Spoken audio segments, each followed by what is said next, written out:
Hello and welcome once again to Straight Bat, my video blog where, as the title suggests, I comment with a straight bat.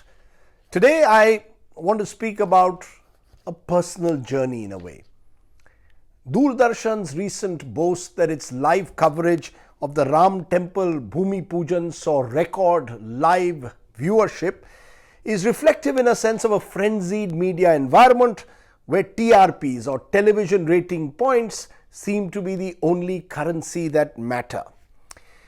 Certainly in newsrooms across the country, the Ram Temple Bhumi Pujan was played out like a made-for-TV spectacle where in a way a religious epic met a political supremo. As the TV cameras were breathlessly tracking every move of the Prime Minister, I must confess today to switching off from the frenzy. And I'll tell you why in a moment. Because my mind instead was rewinding to another big news day. Long before August 5th, 2020 was December 6th, 1992. I distinctly recall it was a Sunday and I was playing a cricket match at the Bombay Gymkhana, a very genteel place to play cricket. I was at the time the city editor of the Times of India in Mumbai. When the news first began to trickle in around noon that the Babri Masjid had been demolished, no less, the first reaction was to abandon the game and rush to the office, which was actually only a walking distance away. Remember, this was pre-24/7 breaking news era. There were no live visuals that were playing out in a constant loop, and the old lady of Boribandar's newsroom was mostly somnolent at that hour. Ayodhya, to be honest, was seen as a North Indian story, something that's happening in North India which the Delhi National Bureau will handle. A quiet Sunday afternoon in Mumbai, to be honest, seemed a universe away from the dramatic happenings in the temple town. I remember seeking a reaction from the South Mumbai MP at the time and the Mumbai Congress chief Murli Deora, and he said, "Please don't disturb me. I'm playing a game of bridge with your boss." Now, my boss, since I was at the Times of India, was the chairperson Ashok Jain, who was Murli Deora's regular bridge playing partner. It was only late evening, actually, of the 6th that the images of the demolition first came through BBC. And that's when the mood began to shift.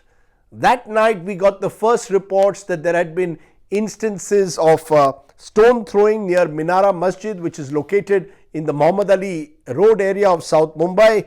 A police wireless van had been attacked. Remember, the men in khaki in a way were seen as symbols of the government, and the belief at that time was that among the Muslim groups was that the police had failed to protect the mosque in Uttar Pradesh. As an over-enthusiastic 27-year-old reporter, my instinct was to reach the spot. Now, normally this area is bustling even at midnight, but that night there was visible tension in the air. The police were already patrolling the streets. We were hearing of reports of stone throwing. And the next day, the local Muslim League called a bandh in central Mumbai, even as the violence spread to the suburbs. In fact, for the next 3 months, Mumbai would be finally shaken out in a way of its cosmopolitan illusions.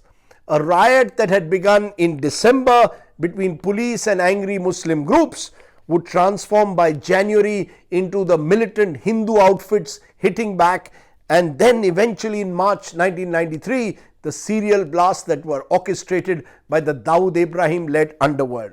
For an archetypal South Mumbai child of privilege, which I was, the riots and that subsequent terror attack were a real wake-up call. I recognized in those weeks and months that the city of gold had an underbelly of grime, an overcrowded metropolis that was sitting on a combustible tinder box.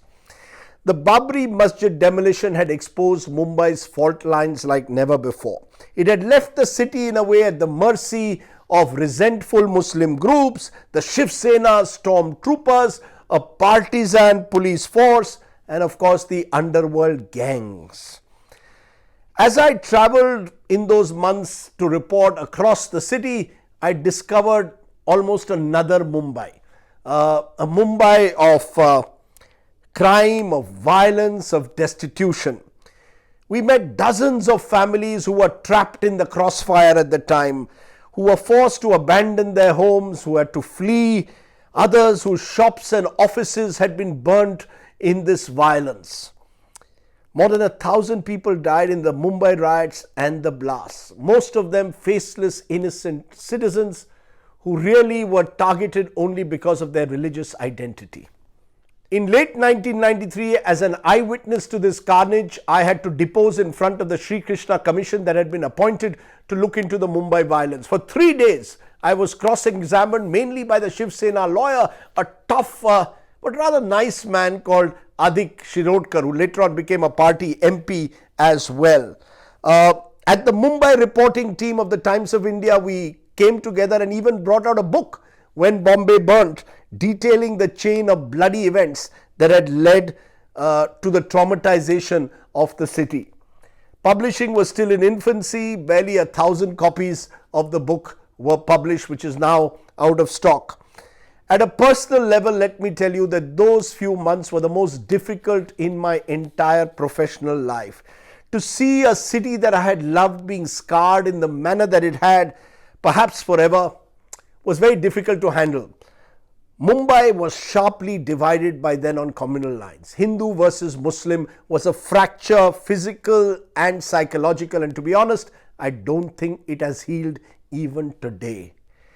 Which is why 28 years later, my friends, the wheel has come full circle for me.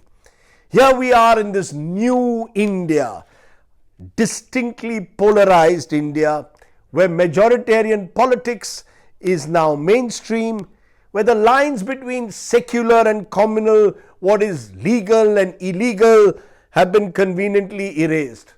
The Shiv Sena, whose leader Bal Thackeray at the time said, "I'm proud of my boys that they've demolished the Babri Masjid," is today the party in power in Mumbai.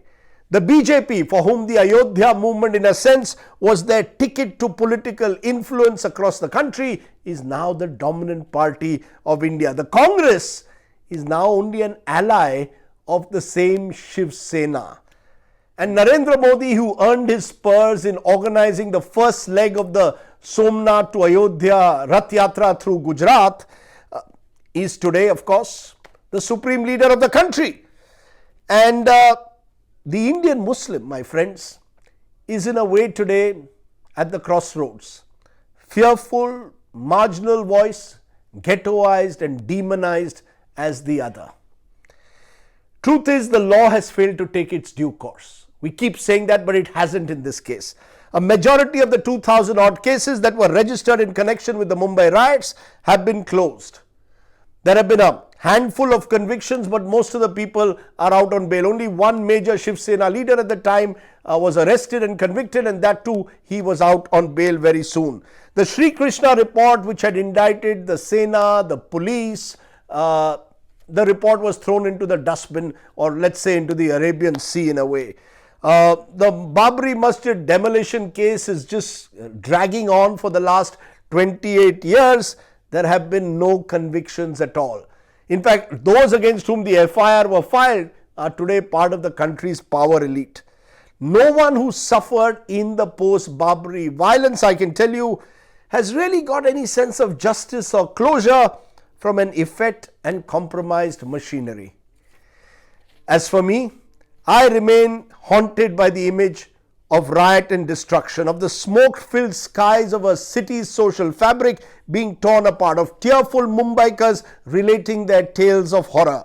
The Prime Minister may liken August 5th to a freedom movement, but the festivities of Mandir Nirman somehow for me will always be linked to December 6th, the day when vandalism triumphed over the constitution, violence over ahimsa. As a postscript today, let me say this. My children are the post-Babri generation, born years after the demolition, and they therefore, like crores of millennials, have no link with the past. Maybe one day they will read our Mumbai riots book, if only to realize that the foundations of this glistening new India were built on the debris of a bloodied old order. Thanks for watching. This is the Straight Back.